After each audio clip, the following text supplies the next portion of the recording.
got to be intentional in, and we've got to allow him to fill those places. You see, this pursuit draws us out of complacency and into a relationship filled with joy and peace and purpose that only God can provide. When we stop being indifferent, church, we need to stop being indifferent. When we stop showing up to church 5 or 10 minutes late because, hey, it wasn't a doctor's appointment, right? It's just church. When we set time aside to pray and seek his face. When we show up to prayer nights, not because we're obligated to do so, but because I'm in pursuit of the Father, that's when indifference bleeds away.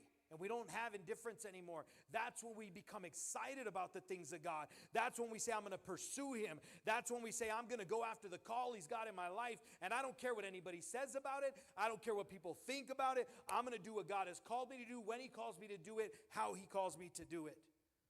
This pursuit draws us into that place.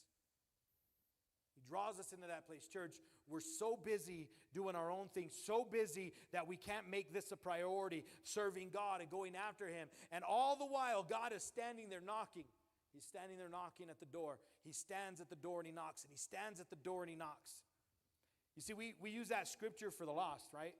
You do these outreaches and you got all these people that have never been in church, and you say, God is standing at the door and he knocks, and if you open it. But can I tell you, this scripture was given to the church before it was given to the lost. Why? Because God knew.